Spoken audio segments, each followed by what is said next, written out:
Tea டம்ளரும் ice கட்டியா போதும். 1 நிமிடத்தில் 100 உளுந்த வடை கூட நீங்கள் செய்யலாம். இந்த சீக்ரெட்டை மட்டும் நீங்கள் ஃபாலோ பண்ணி செஞ்சீங்கன்னா எல்லாராலையும் நல்ல மொறுமொறுப்பாக, நல்ல பஞ்சு பஞ்சாக, நல்ல சாஃப்டான, நல்ல கிறிஸ்பியான உளுந்த வடை கண்டிப்பாக செய்யலாங்க. வாங்க ஃப்ரெண்ட்ஸ், இதை எப்படி பண்ணுறதுன்னு பார்க்கலாம். இப்போ வடை பண்ணுறதுக்காக நம்ம வந்து உளுந்தம்பருப்பை ஒரு பவுலில் வந்து ஊற வச்சுக்கலாம். 250 கிராம் அளவுக்கு வந்து உளுந்தம்பருப்பு எடுத்திருக்கேன். உங்களுக்கு வந்து எந்த அளவுக்கு எடுக்கணுமோ அதுக்கேற்ற மாதிரி எடுத்துக்கோங்க. இப்போ உளுந்தம்பருப்பை நல்லா 3 முறை நல்லா தேய்ச்சி நல்லா கழுவிடுங்க. கழுவிட்டு இதை வந்து 2 மணி நேரத்துக்கு ஊற வச்சுக்கலாம். 2 மணி நேரம் ஊறிச்சுன்னா நல்லா உளுந்தம்பருப்பு இந்த அளவுக்கு நல்லா சாஃப்டாக இருக்கும். இப்போ 2 மணி நேரம் கழிச்சு நம்ம வந்து இதை மிக்சி ஜாரில் வந்து சேர்த்துக்கலாம். மிக்சி ஜாரில் வந்து சேர்த்துட்டு இதில் வந்து தண்ணி சேர்க்க வேண்டாம். தண்ணி சேர்க்காம நம்ம வந்து ஐஸ் கட்டி சேர்க்க போகிறோம். நிறைய பேருக்கு வந்து பார்த்தீங்கன்னா மிக்சியில் வந்து அரைக்கிறதுனால மாவு வந்து நல்லா பொங்கலை, அதுக்கப்புறம் வந்து கிறிஸ்பியாக இல்லை, ஷேப் வரல அப்படின்னு சொல்லிட்டு நிறைய பேர் வந்து ஃபீல் பண்ணுவீங்க. அந்த மாதிரி எந்த ஒரு மிஸ்டேக்குமே இல்லாமல் இன்னைக்கு சூப்பரான உளுந்த வடை ரெடி பண்ணிடலாம். இப்போது நம்ம வந்து தண்ணி சேர்க்காம ஐஸ் கட்டி வந்து சேர்த்தாச்சுங்க. சேர்த்துட்டு இதை வந்து நல்லா பல்ஸ் விட்டு நல்ல நைஸான மாவை வந்து இந்த மாதிரி நல்லா பொங்க நல்லா அரைச்சி எடுத்துக்கலாங்க. ஐஸ் கட்டி சேர்க்கறதுனால நம்ம வந்து கஷ்டப்பட்டு நம்ம வந்து அரைக்கணும்னு இல்லை.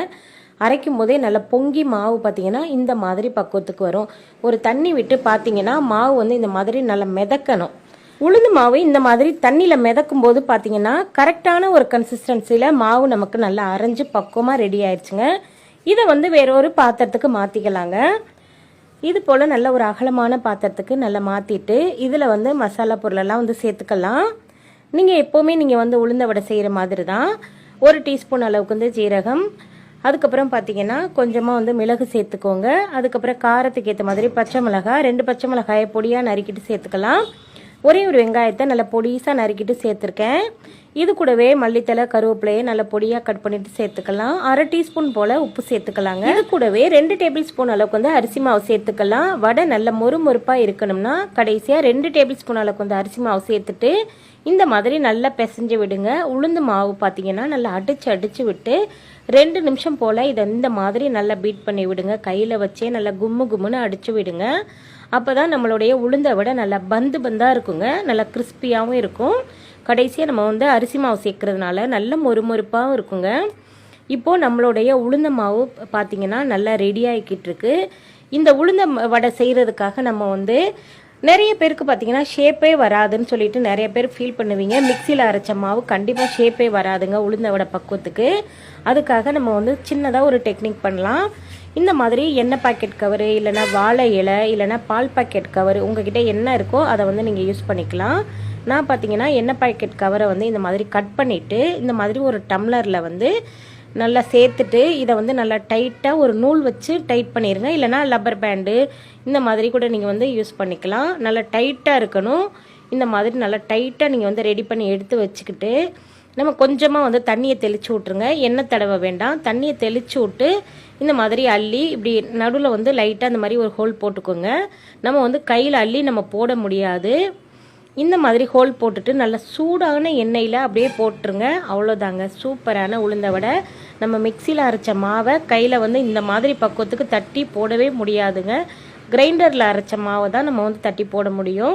நிறைய பேருக்கு பார்த்தீங்கன்னா உளுந்த வடை வந்து பக்குவமாக அள்ளி போட தெரியாது. எனக்குமே வந்து உளுந்த வடை வந்து கையில் வந்து அள்ளி போட தெரியாதுங்க. அதனால நான் எப்போவுமே இந்த டெக்னிக்கை தான் நான் வந்து ஃபாலோ பண்ணுவேன்.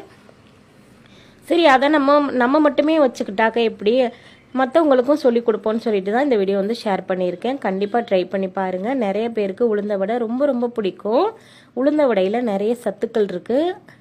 இப்போது நம்மளுடைய உளுந்த வடை பார்த்தீங்கன்னா 2 சைடுமே நல்லா வெந்துருச்சு. நல்லா திருப்பி விட்டு வேக விட்டிங்கன்னா, சிம்மில் வச்சே வேக விட்டிங்கன்னா நல்லா சூப்பராக நல்லா கும்முன்னு உளுந்த வடை ரெடி ஆயிருங்க. கண்டிப்பாக ட்ரை பண்ணுங்கள். பாருங்கள், கரெக்டான கடையில் வாங்கி சாப்பிட்ற ஷேப்லேயே இருக்குது உளுந்த வடை. இதே மாதிரி ரெடி பண்ணி வச்ச மாவு எல்லாத்தையுமே போட்டு நம்ம வந்து சுட்டு எடுத்துடலாம். அவ்வளோதாங்க, ரொம்ப சிம்பிளான மெத்தடுங்க. இந்த மாதிரி பக்குவத்தில் நீங்கள் வந்து உளுந்த வடை செஞ்சீங்கன்னா எத்தனை வடை சாப்பிட்டாலும் உங்களுக்கு திகட்டாது, எண்ணெய் குடிக்காது. அதே சமயத்தில் நம்ம வந்து கடைசியாக நம்ம வந்து அரிசி மாவு சேர்க்குறோம்ல, அதனால மேலே பார்த்தீங்கன்னா நல்ல மொறுமொறுப்பாகவே இருக்கும். சாயங்காலம் வச்சு சாப்பிட்டாலும் அந்த மொறுமொறுப்பு கொஞ்சம் கூட குறையாதுங்க. கண்டிப்பாக ட்ரை பண்ணுங்கள். எப்போவுமே நீங்கள் வந்து உளுந்த வடை சாப்பிடணும்னா மிக்சியில் மாவு அரைக்கிறதுனா இந்த மாதிரி தண்ணி சேர்க்காம ஐஸ் கட்டியை மட்டும் சேர்த்து மாவு அரைச்சி நீங்கள் சுட்டு பாருங்கள், சூப்பராக இருக்கும். கண்டிப்பாக ட்ரை பண்ணுங்கள். பாருங்க நம்மளுடைய உளுந்த வடை பாருங்க நல்லா எவ்வளோ சாஃப்டா இருக்குன்னு சொல்லிட்டு இதுக்கு அருமையான தேங்காய் சட்னி ரெடி பண்ணியிருக்கேங்க. இந்த மெத்தட்ல உளுந்த வடை செஞ்சு சாப்பிட்டு பார்த்துட்டு எப்படி இருக்குன்னு சொல்லுங்க. இந்த வீடியோ பிடிச்சிருந்தா நம்ம சேனல் ஹோம் ட்ரூ குக்கிங்க்கு உங்களுடைய ஆதரவு கொடுங்க.